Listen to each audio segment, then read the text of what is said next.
Journey Talks podcast, your favorite podcast to reconnect with gratitude and inspiration, hosted by Jorge Gonzalez.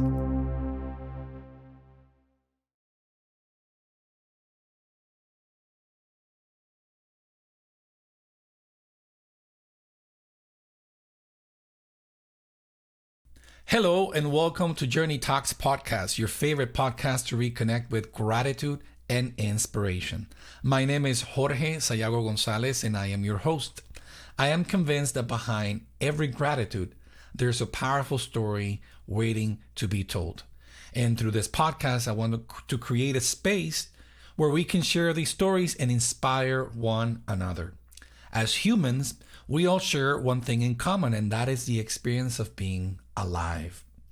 We are all together in this journey we call life, and along the way, we meet people that and go through situations that leave a footprint in us, right? Some have a very short stay in our lives, others linger a little bit longer. Who are the people? What were the situations in our lives that open door for transformations and help us become the person we are today?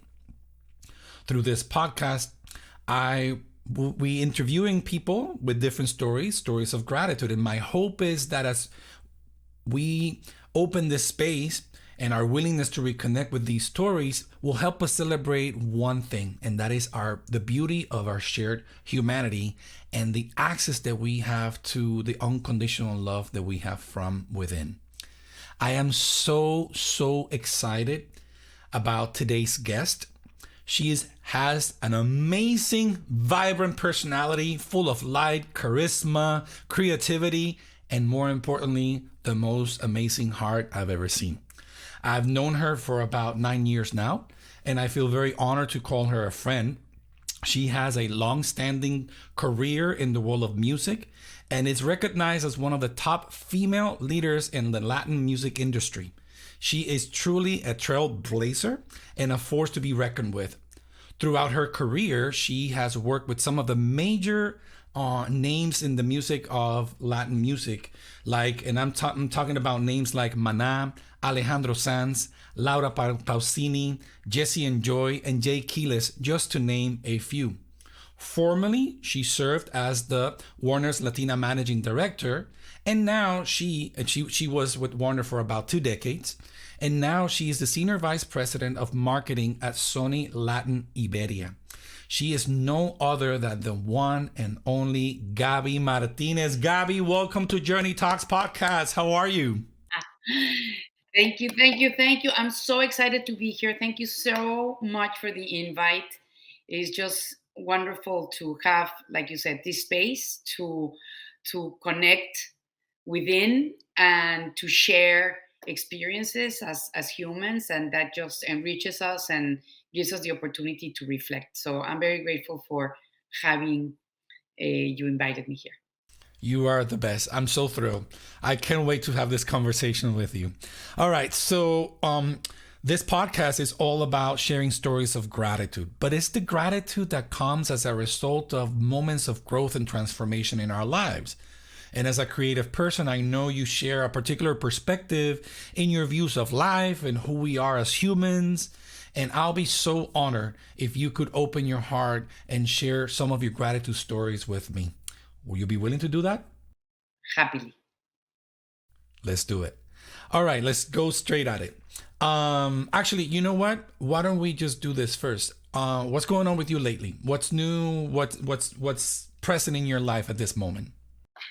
Well, at this moment, as you mentioned, I just started a year ago at Sony Music, and that's something to be very grateful for, because I was in a moment of my career that, as a friend told me, at your age, probably you would have become like the CEO of Gaby Martinez LLC, and you're like the only employee in the company, which it's also a great opportunity to reinvent yourself, right?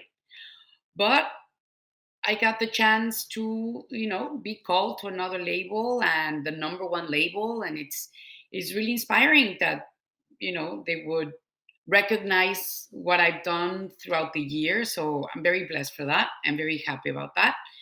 I have my first kid in college, so that's another big humble pie to let go of him and let him kind of like fly and still be there to catch him, but it's just like a little bit of heartbreak, that letting go. um but again, life is ever changing. I so appreciate the willingness when I meet people that are able to take circumstances in life and they dare to look at them as opportunities. And it's so hard sometimes to access that mindset that it's willing and able to look at a situation and turn it around and try to see the opportunity in it. That's really fascinating. For me, it has taken me a long time to develop that skill because I recognize I didn't have it. And every time I meet people that exemplify that for me, I just think it's a wonderful opportunity. And you, I mean, you mentioned something very important. Oh, at your age, quote unquote. Well, the truth is, I recognize how, at times, what you think it's that what you think that you need, at the end of the day, no, you know what? No, there's another door, there's another opportunity that it's going to give you a better chance to, like what you said, to reinvent yourself. And as long as we go through that attitude, I think that energy is going to continue to propel us to move forward. And I'm so excited that you have given yourself another chance at this and to go now with Sony, which I think is phenomenal. Thank you for sharing and best of luck with you in this new chapter in your life. All right. So let's go to the questions.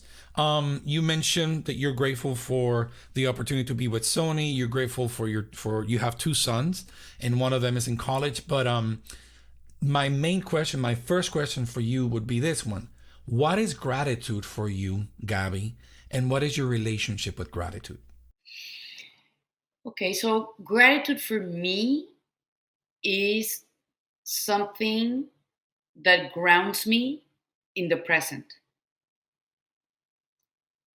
Every time, it's so interesting that we're having this conversation now because I had like a really good talk with my eldest son when he was here in spring break. Um, whenever I feel overwhelmed, saturated, kind of the routine or the work or the house, or that you feel like you just are barely getting your head above water, one of the things that I go to is to gratitude, because it just kind of grounds me and allows me, the moment I stop and I say, I'm so grateful that I have all of this. Because all of a sudden, that mountain that looks so high that you feel like you're just never going to, you know, see the other side, be grateful for that mountain because it means I have a job, or my kids are calling me, they want to talk to me, or whatever. There's always a positive on what's going on. So I take a deep breath and I just immediately go to say thank you, be grateful, and then that kind of gives me perspective. Wow. You just unpacked exactly what I was the compliment I gave you earlier. Which is your ability to turn a situation, to look at it right in the face and ground yourself. I was gonna my follow-up question was gonna be, well, what does your grounding looks like? But you already described it, right? You name the ability to look at a situation, look at the actual facts, remembering in your body where you are and the things that you have that allows you to be human, to be grateful for situations. That's really powerful. Thank you for sharing. Gaby, what are you most grateful for? Health. Yeah. health, because the world can fall apart. The world can fall apart. You can lose your job, you can lose your house, you can lose your clothes, you can lose. And but if you have health, there's a way to move forward. Obviously, it's not easy. Obviously, it doesn't mean that. But if you're healthy, you can just move forward and find a way, find alternatives, reach out for help. But if you don't have health, you have nothing.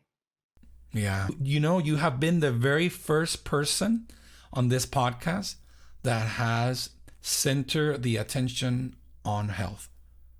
Thank you. 100%. And of course, physical and mental health. Yeah, absolutely. Absolutely. You're right. I mean, when you have health, you can, like you say, mentally and physically, you can problem solve. You have the energy to move. You have a way to tackle whatever circumstance or situation that may arise. Wow, thank you so much. That's a good one, Gaby.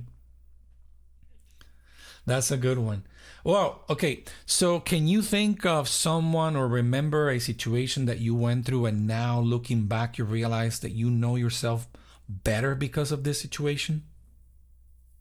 I'm sure you have a list because, right? I have no, but I have like the one that for me, yeah, it was like complete, you know, the Gaby before and then the enhanced, improved Gaby. And it all had to do with, you know, love. And I say it like that because, love is so broad, no? And that's one of the things that I learned. Love comes in many shapes and forms, but your self-love, love for others, falling in love, etc. So I life kind of pushed me since I was very young to be extremely practical. And my mom passed away when I was little. I lived with my grandparents. So I kind of just like I have to move forward. My mom passed away. Okay, I was 2 years old. I have my grandparents. I frankly, I don't remember my mom. My dad was there, but a dad in the 60s, single dad, not really there. Heart, love, yes. There was, my grandfather and my grandma. My grandfather died when I was 13. You keep moving forward. So I kind of like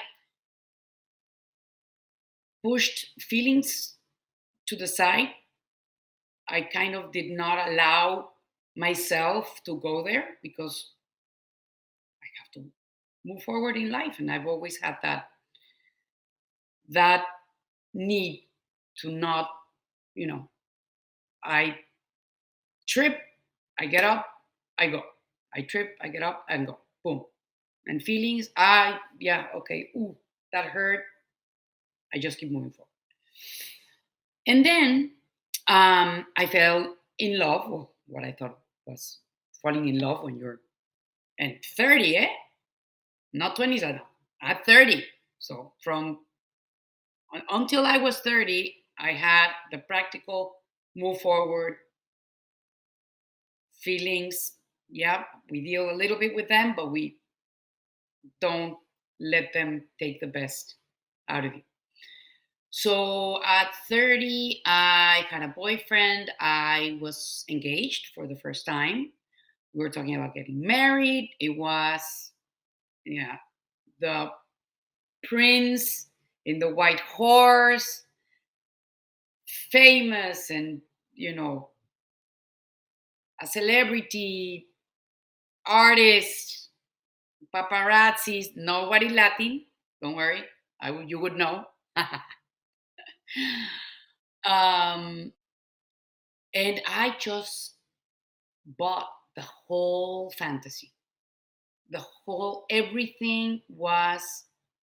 I fell in love with the fantasy that I was living,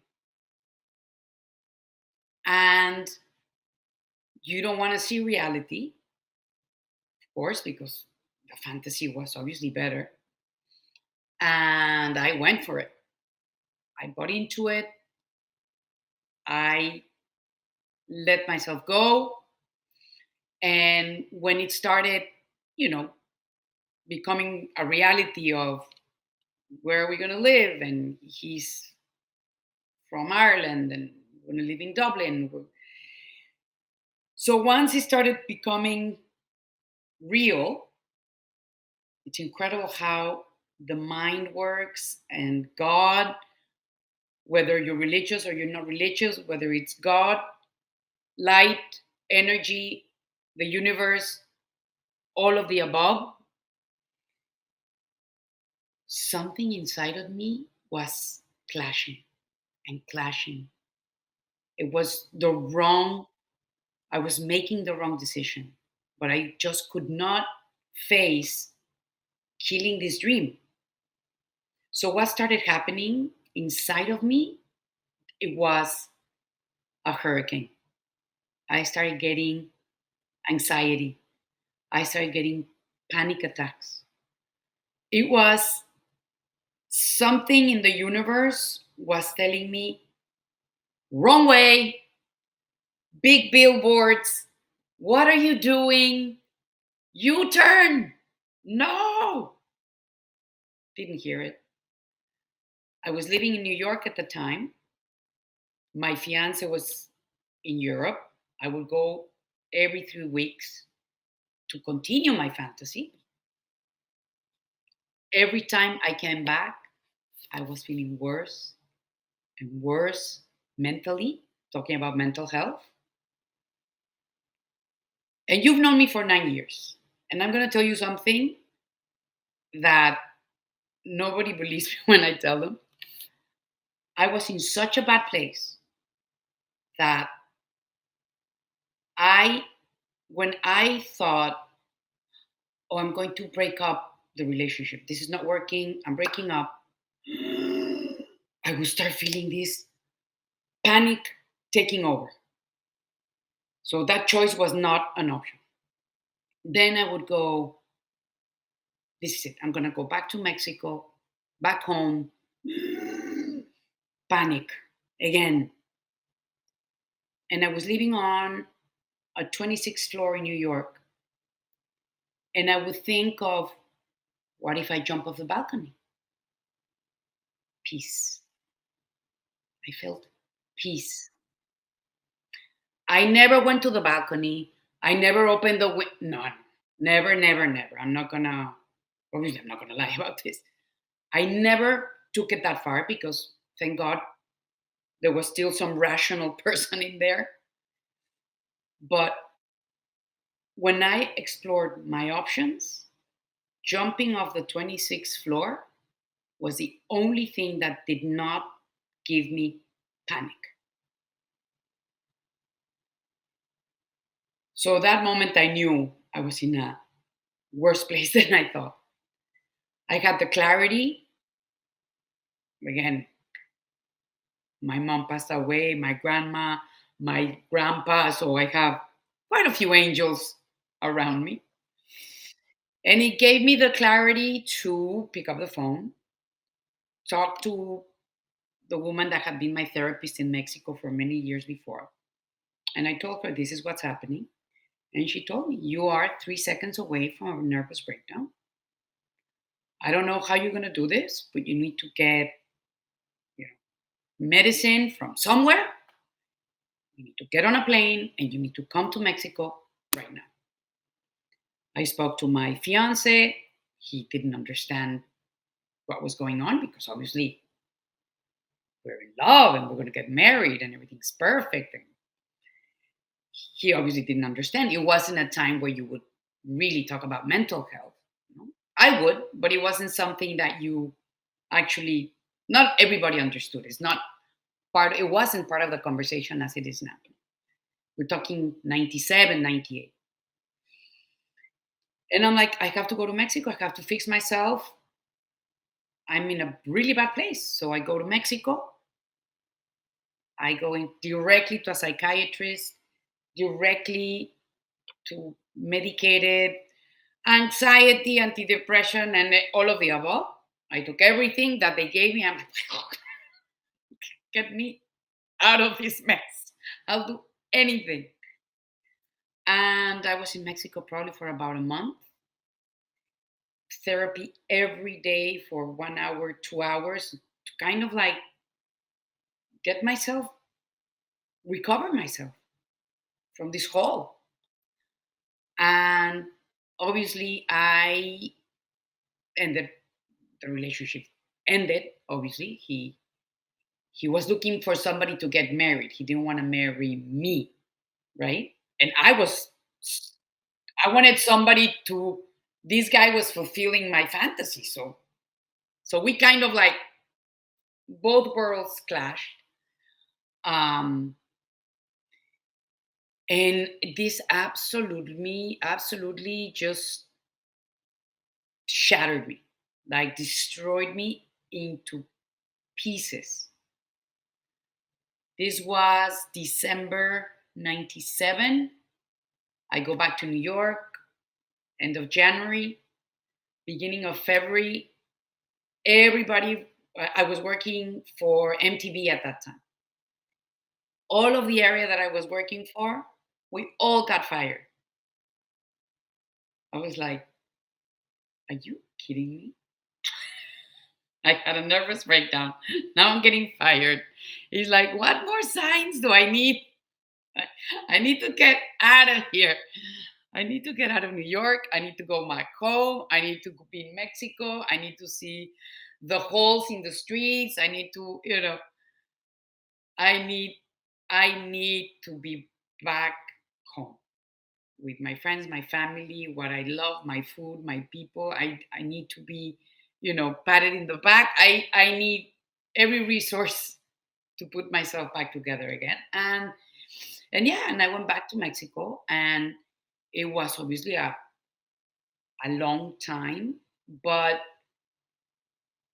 I realized that I had been living in such a pragmatic way that I never really connected with myself the way I had started to connect after getting alienated.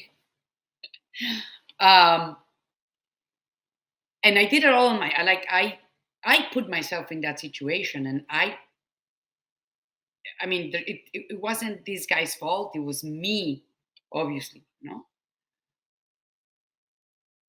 I completely own it, and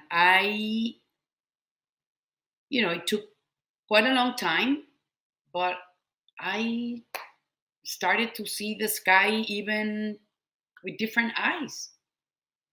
I appreciated a blue sky. I appreciated nature. Like I had been in such a pragmatic mode all my life, trying to not feel pain, and get in touch with my feelings, that with appreciating and with being sensitive, it comes also wonderful feelings.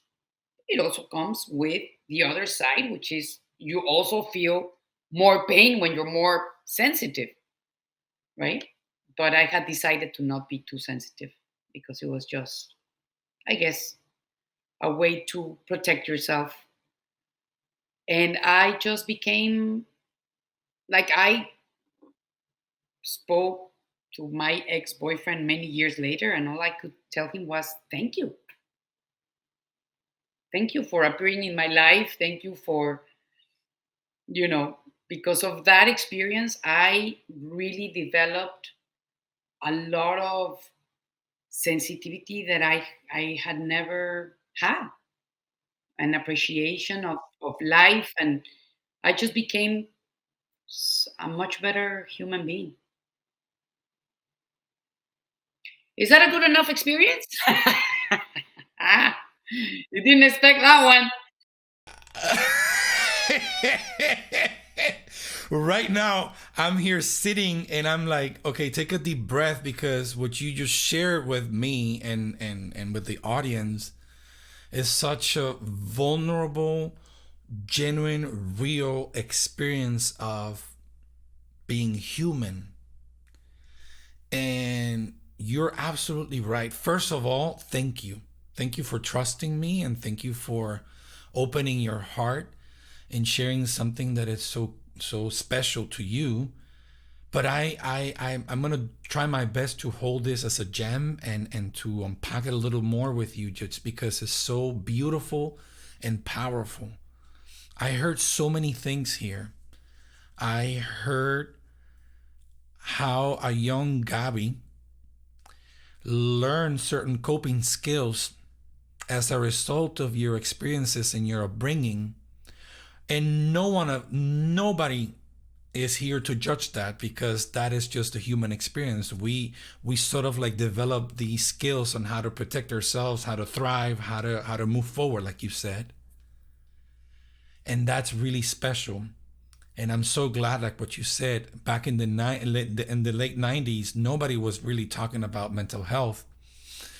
Yet somehow, I think you really embody what people sometimes need to understand about mental health, and is the physiological effect that it has in our lives when we try to deny this intrinsical aspect of the human experience. And it's just so profound. Gaby, when you mentioned that you fell in love with the fantasy, that really struck a chord with me, because many times in our attempts to succeed, to go about life, to give it a shot at life, we think that we have to follow a certain narrative, a certain story, like we say in Spanish, la película, right? The movie, right? And it needs to look this way. And in order for me to get to point Z, I need to go to A, B, C, and then the different layers, and you got it all lined up. Yet none of those things were helping you to really get in touch with a deeper aspect of yourself, and your body was trying to tell you, pay attention. And that is so powerful. I so appreciate that you were so willing to go there so quickly with me, just because that is precisely the kinds of cues that, like you say, God, the universe, whatever you want to call it, will make sure to put in our lives so that we pay attention. And then the other thing you mentioned is the way in which you took ownership of your actions and your decisions.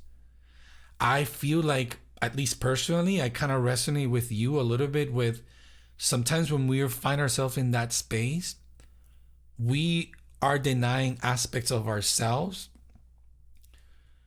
And then we don't realize that at the end of the day, we have to be present. Like the fact that you were having panic attacks and anxiety for this and anxiety for that, we can pay attention to the physiological things and address the physiological thing and ignore the fact that it has a root in our neurology. It has a root in our way of thinking. It has a root in the story that we try to fulfill because it's a narrative in the movie that we put in our heads.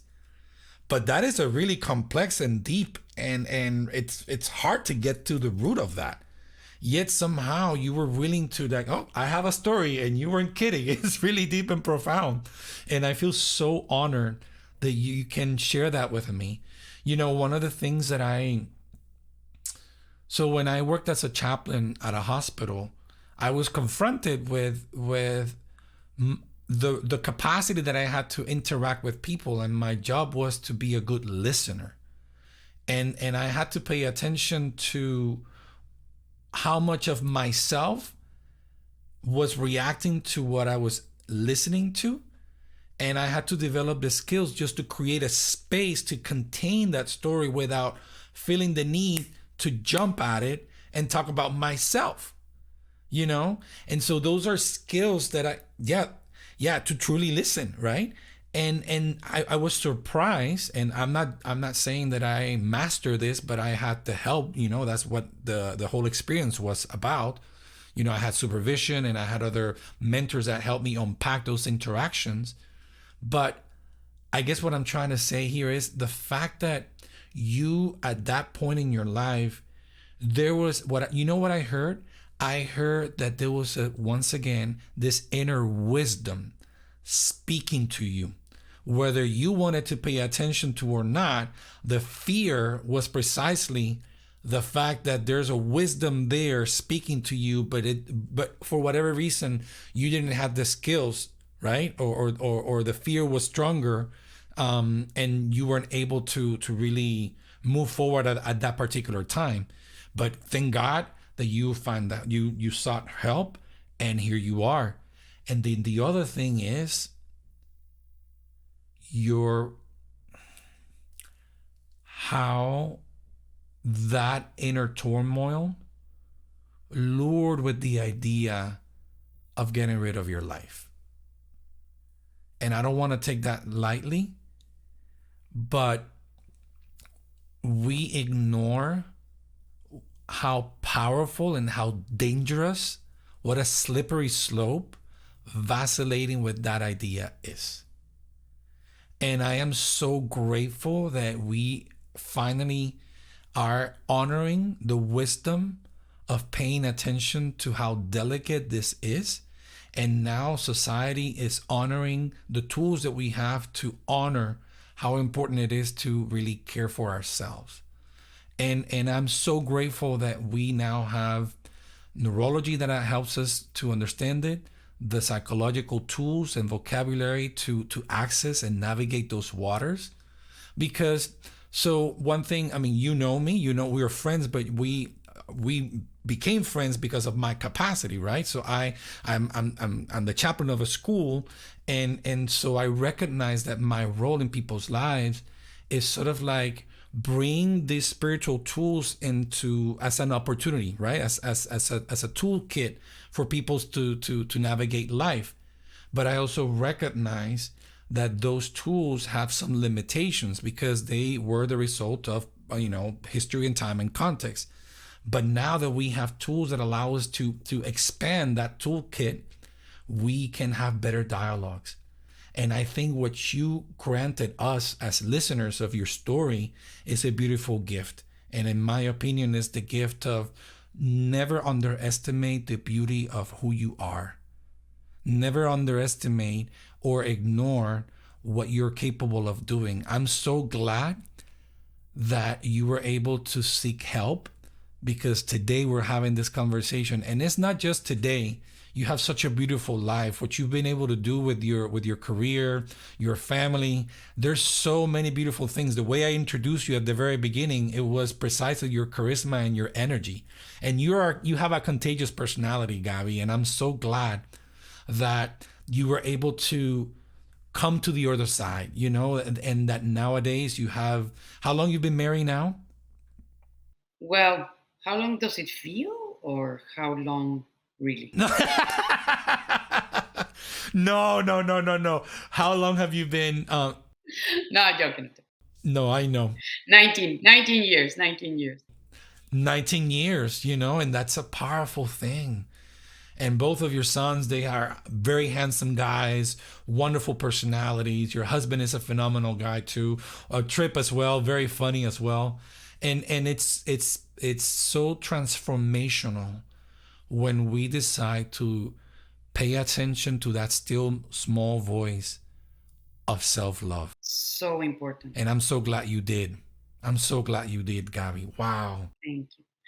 Thank you. But like you say, it's just, No, go ahead. no, it's just that you have wisdom within you, and you have to trust it. And when your stomach is telling you something, when the little hairs in the back of your neck stand up, we have an instinct that we have to listen to. And it has nothing to do with how you're being raised, or is listen to your inner wisdom, because it's always there. Always there. And as much as you try to cover it, it's going to. It's going to show up. It's going to show up. Absolutely. So let it come through. Let it come through. Let it come through. Let it come through. You know, Gabby, one thing I've learned over time is that it's exactly what you just said is honor the wisdom from within. We humans have put that in containers, and one of those containers is religion. Another container is spirituality. Another container is psychotherapy, psychology, psychiatry. But we're all every discipline is, or yeah, every platform is trying to unpack and understand how is it that we, this intelligence animals, Homo sapiens sapiens, somehow can tap into that wisdom, that awakening, that knowledge, you know, and in theology and in spirituality they call it the perennial wisdom. And once I was introduced to that concept, it was so liberating because it helped me validate. Actually, I didn't have to validate anything. It gave me permission to recognize how this wisdom is present throughout history. And the fact that we as humans, like you say, we can tap into it, and when we create time for that, life really becomes fulfilling. Wow. I mean, how beautiful. How beautiful. Agreed. Gaby, wow. We are deep in this thing. All right. This feels good, but it feels great. I hope I didn't expect that one. I caught you off guard. you sure did. You sure did. You know, I was going to ask you how the situation helped you grow, but I think you already answered that question. I think we covered that one. Yeah, yeah. Let me ask you. So, how did you got involved in this music thing? Why music? Why do you do what you do and why? Yeah. What is it about Gaby that connects with this mystery? um, Look, I was when I was in college. Like I always knew I liked music. Was always present in my life. I love music since I can remember, forever and ever, like many of us do, as you understand perfectly well. So I love music always. And when I decided to go to college, I went to college to study communications, no TV, radio, advertising. It was a very broad, you know, a very broad career, but I knew that that was who I was, and music was could be present in any of those different categories. And then I kind of decided like I want to work whatever I do, music has to be a part of it. Not playing, not singing, because that's not my talent. Let's leave it at that. Um, and then I've always been a very curious person, and I kind of like never say no to any opportunity that crosses my way, and I think that's something that has been very good for me because a friend of mine told me, "Ah, you wanna," we were probably this third year of college. No, it was a 5 year career. I guess it was like the third or fourth year. It's like I work on a TV show every night. It was at that time was kind of like the Mexican version of CNN, if you will. And I need a assistant producer. I'm like, yeah, sure. So my job was to go to, I was working for my friend. My friend was my boss, and I was 20, 21 years old or something along those lines. And my job was to go to the record companies to get the videos for the show because it was an entertainment news broadcast. So that's when I found out that there was something called the record labels. Like I always had music, I always had my records, and then I would see, Casablanca records or A&M records and whatnot. But nobody thinks about the record labels. No, it's irrelevant. All you care about is your artist. And then I realized, oh my God, there are music companies. Like, wow, this is interesting. And then I remember like the moment I knew that that was going to be my career is I saw this girl much older than me, and she's like working in her office, and whatever she was working on had to do with the release of YouTube. And I'm like, no, I need to find a job in a record label. Imagine having to do with YouTube in any way, shape, or form. O sea, that's where I need to be. And well, long story short, because I was working in this TV and going to all these record labels to get videos, one of the record labels told me, "Yeah, you wanna? There's a job offer here. You wanna take it?" I'm like, "Sure," and I took it, and um, and that's how it all started. I took that job, and then I kept studying and working, and then I left that job, and went to work to a radio station, and I started just kind of bouncing as you do at that age. And then at some point, I was like, okay, now I need to get serious. I need to get serious. I need to find a job. I need to make a career. I want to make money. I want to like really be serious about working. And I decided that I wanted to go back to a record label, and that's when my career really started. Gaby, you have been, I mean, you're so humble about it. I mean, I just want to single out the fact that you are truly a trailblazer in the industry. You know, this is 2023, and thank God for all the women and the work that we have done to recognize um, the contribution of I mean, our shared humanity first of all, but the contributions of women in our society. And you became a big power player early on in your career. You've worked with so many important names in the music industry. I mean, for me, I was born in the 80s, which means that I was, the 90s for me. I grew up with grunge, pop music, okay? And I must recognize that if there's one band in Spanish that really touched me, a band that their songs are iconic in my upbringing, and they are at the top of my soundtrack, it's Mana. And you had the privilege of working with them. One of the things that I appreciated from Mana is what they did with their music. And when I look back, they were speaking in favor and advocating for the environment in the early 90s. You know what I mean? So this was a long time. Nobody was doing that. Yeah, when it was not even a conversation. They were saving turtles.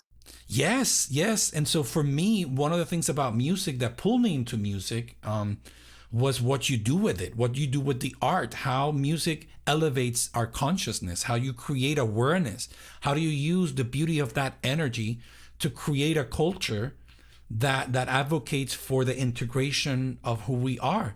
And I mean, I'm thinking Selva Negra, what an album, right? And what they did after that, the contributions they've done, the partnership that they've done. And I wonder, I'm using them as an example, but you work with Lara Pausini, Jesse and Joy, and all these different artists. The question that I have for you is, can you tell us a little bit about this process of the creativity of an artist and the opportunity to connect with needs in the world, and how someone like you takes a role in that space? Right. Well, I mean, it's to see the process of an artist is amazing, because they're connected differently. Their brain is connected differently. They understand the world in a very different way.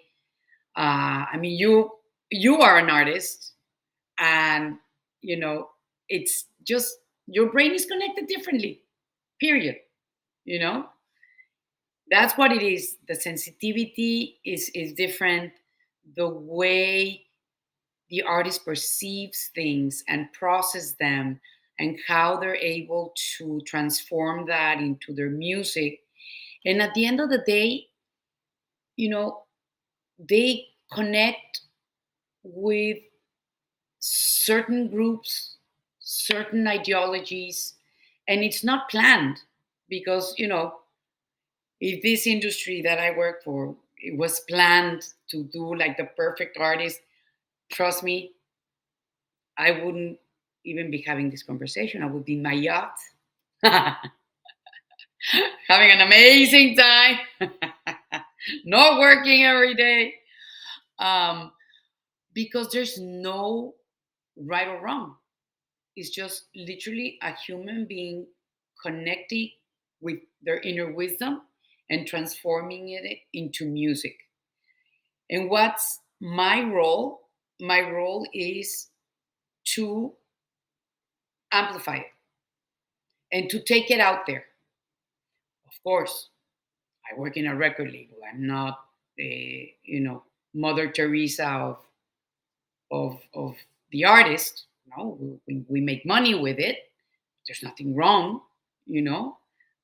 because there's investments that you got to do to make that amplification to really go to the level that the artist wants to go, deserves to go, and is willing to go. No, and that's really my responsibility. I've always thought of my job and the team that I would be working at the time with. Our job is just to amplify the voice of the artist.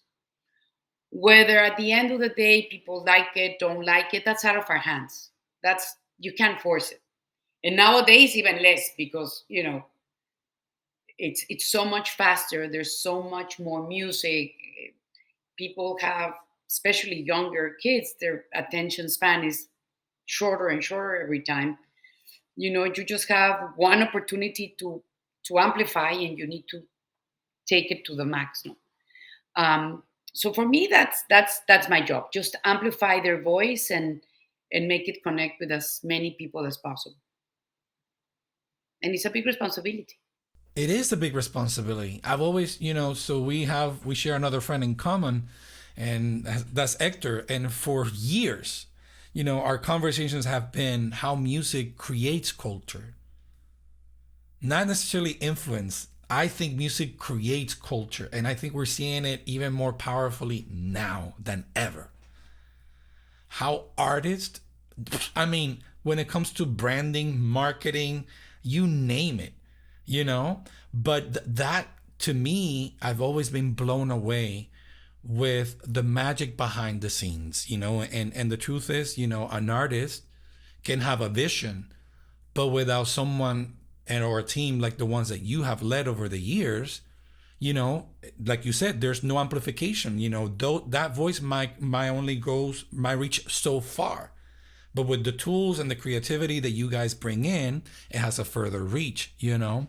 Um, Gaby, you know, I think I've alluded to this several times, but I want to spend some time with unpacking your role as a female in the music industry, and what would you say to young women trying to fulfill their dreams, women that are thirsty to be, and I don't want to say successful for the wrong reasons, actually holistically successful. I'm curious to hear what would you say, because when I look at you, I not only see a successful woman, I see someone that is connected to herself. And it's so powerful that you started this conversation by unpacking your original story. And I wonder how much of that has inspired you to be who you are today. So how would you answer this question? Well, to any girl that is now in the stage of her life that she wants to, you know, become successful, whatever that may mean to each of us, no? Because success can be measured in many ways. And the only way that is important is the way that makes you feel and what you want. No? I think it's just don't be afraid. Don't be afraid. Just go for it. No opportunity should be left behind. Just grab them and run with them. Because sometimes it's like, oh, it's funny. I had this talk. It was a panel on Women's Month about a year ago. And it was very interesting because it was this woman that now I work with her because she's an incredible professional. She's the COO of Sony. So she's like, her brain is like, financial, admin, a brain. And we were both in the same panel. And she is financial, structured, planned. And they would ask her, so what would exactly that question? And her answer was, have your objectives super clear and then define what are the exact steps that you need to take. You got to do this, then you have to do that. And I was listening to her first, and I'm like, damn, I didn't do it. How am I going to answer that? She's so good. Damn, I'm going to look so bad. Yeah. And I was very honest, and I said, look, I didn't have a plan. I really didn't. I knew I wanted music, and I knew I wanted to have a career, and I wanted to have a good life, and I wanted to live well, and I wanted to make money, not try to say it. And I want to be a professional. I want to grow. I also wanted to have a family and have kids, but at the time, boyfriends were just really not working out properly. So I just really focused in my career.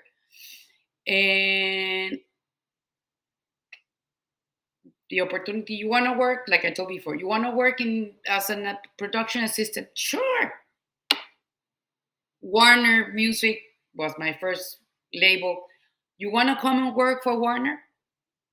Why not?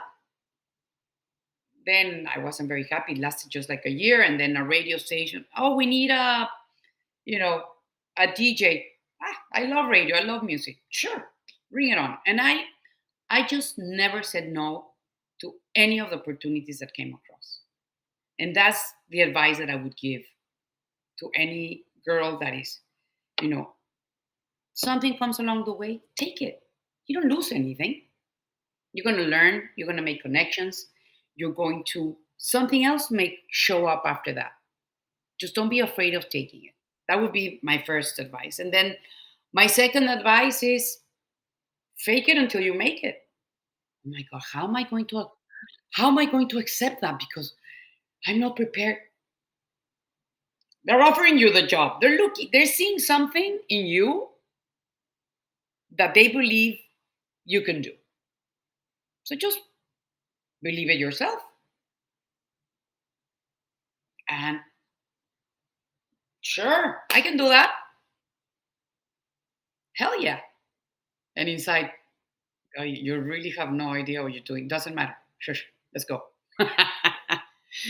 and just go for it. Absolutely just go for it. And you don't lose. You're never gonna lose. You're gonna learn. If you don't like it, you're not, you just take one step back and three steps forward and go for it. But thank you so much for saying that. And I think I hope that even though you're sending this message to young women, I, as a man, I hope that guys are also listening to and believing in themselves, just because you bring up something so special, and it's how do we deal with fear? How do we deal with all these expectations that we feel like we have to, check all of these things in order to become X? No. And I admire people sometimes. Okay, that willingness and that thrive that you have of even though if you don't know something, that openness to accept the opportunities and learn from them, it's something that no degree is going to give you. No degree is going to give the thirst and the hunger to accomplish something. And I've learned it from very many mentors They say, oye, listen, if you want to hire somebody, don't necessarily hire the person that looks perfect on paper. Hire the person that is hungry for it, because that person is going to learn and grow and potentially be even better than the person with the degree, you know? And it's so humbling to see that time and time again. You are the example of it. Yeah, I think my my high school average was like 6 out of 10. But I never told my boys that. Well, no, I have told them now. But when they were little, I didn't tell them. Now I can. I'm so glad that the conversation has led us to this space of, because I always knew that, like I said at the beginning, any gratitude story, any gratitude has a powerful story behind it. And what I've heard throughout our conversation today, first and foremost, is self-love. Self-love, love yourself, learn how to pay attention to that inner voice within you screaming and saying you need to care for this, and pay attention to when your body is speaking louder. Love yourself enough to find help, which you did, right? Love yourself enough to put a stop to the things that no longer serve you, right? Love yourself enough to pursue your dreams, you know, and love yourself enough to have the courage to believe that you can do it. That, in my personal experience, has been one of the biggest hurdles, to believe that I can pursue X thing, you know. And it's so beautiful to hear from people that have given themselves permission to entertain that energy and to be led by that energy and to see where they are today is really special. Yeah, no, overcoming that fear of failure, no, it's and you're gonna there's nothing to lose. And that didn't work out. Okay. And And you learn a few things along the way. You get to know yourself better. and something else is going to open up, it's not the end of the world. And one of the things that you were saying, like, what are you know phrases that may stick, or that I found interesting. And I would love to say that it's some like philosopher, super deep, but no, I got it from an Aerosmith song. Sorry. There's wisdom everywhere. Everywhere. There's wisdom everywhere. No, but truly, like, life's a journey, not a destination. And it's true. They teach us, oh, if you achieve this, you're going to be happy. If you reach this, it's always in the future, you're going to be happy. And when you get this, oh, you're going to be happy. No, there's no guarantee. So the future is never here. The present is now. So enjoy now.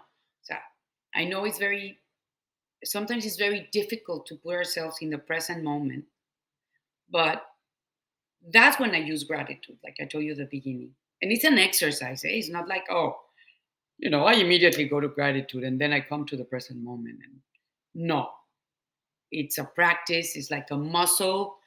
Like, you use your muscles, you do exercises. It's the same thing. It's it's a muscle. You have to constantly remind yourself, constantly practice. And gratitude brings me to the present. And it takes a moment. Like, literally, when you go to the bathroom, just be grateful. Like, not for the bathroom. Eh? I mean, give that 40 seconds that you're gonna be alone. It's like, thank you. And you So what does how do you reconnect with yourself? What that grounding looks like for you, for Gaby? giving perspective of the moment, taking, like, having, I don't know, it feels like you give space to the moment. So you're able to kind of look away from the craziness that may be surrounding you in that moment, and creating that space is like you're able to have like a panoramic view of the moment, if that makes sense. That's how it feels. Yeah, got it. And let's see. I want to bring this to a closer because I want to honor your time and I want to honor people's spans of attention. But how do you so for me, let's see. I ask you how do you connect with yourself? I ask you about your stories and how you have grown and your gratitude. Who is a mentor? Who is someone that at some point in your life really show you or give you what you needed and it helped you and transform you? Can you name a teacher, a mentor, a coworker, somebody that at one point they really were like what you were saying earlier, your little angels to guide you? Can you name someone? I mean, obviously, there's been many along the way. Um, Definitely, you know, Inigo, who was my boss at Warner for 20 years. He's somebody that believed in me more than I sometimes believed in myself. And that was like very impactful, you know, because it was like, he believes in me more than me. What am I not seeing? So he would definitely be one. Um, my stepmother,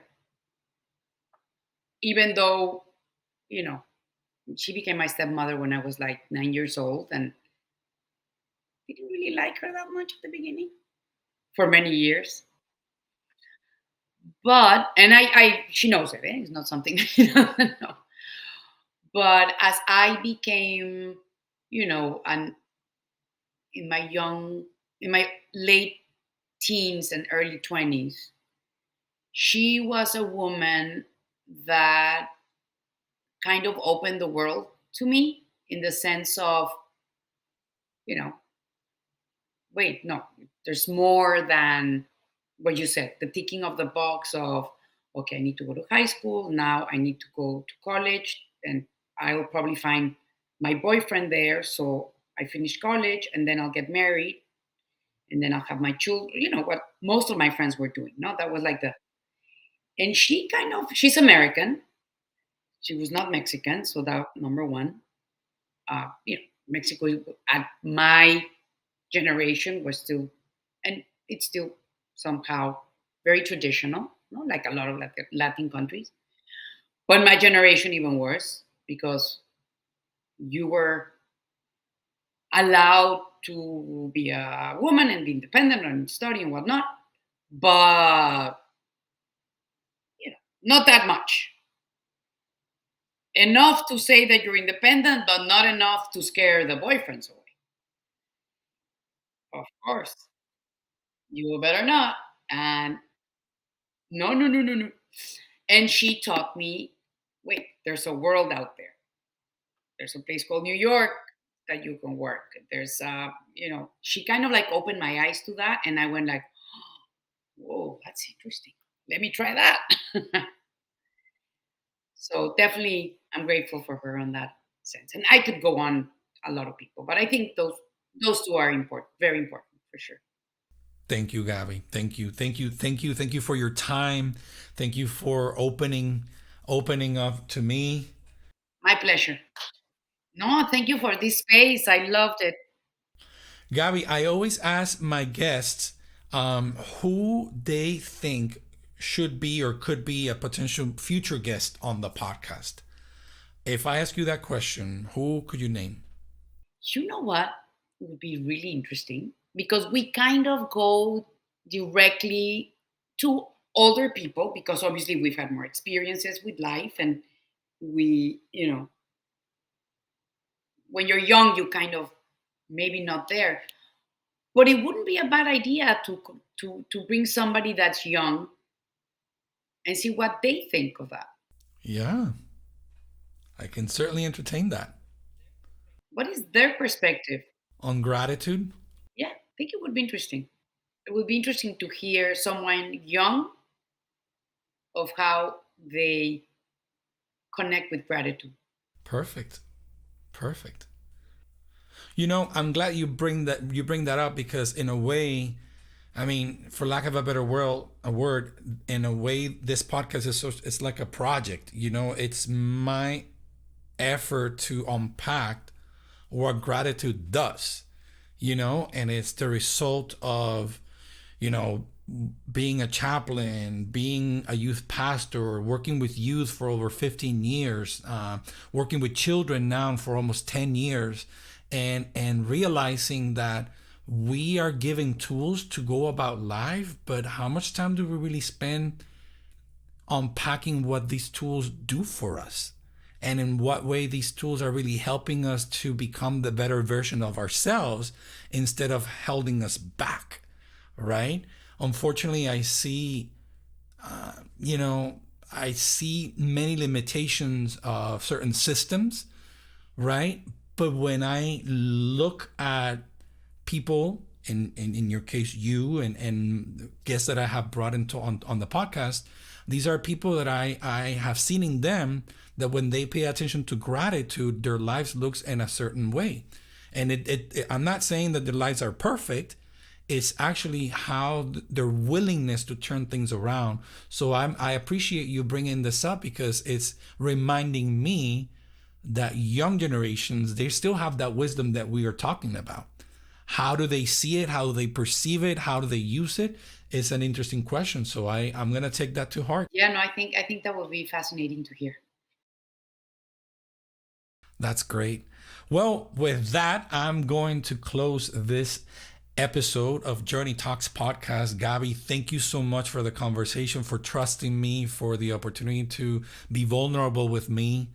I appreciate you so much. I'm thankful for the friendship and the things that we've shared and within the podcast and outside.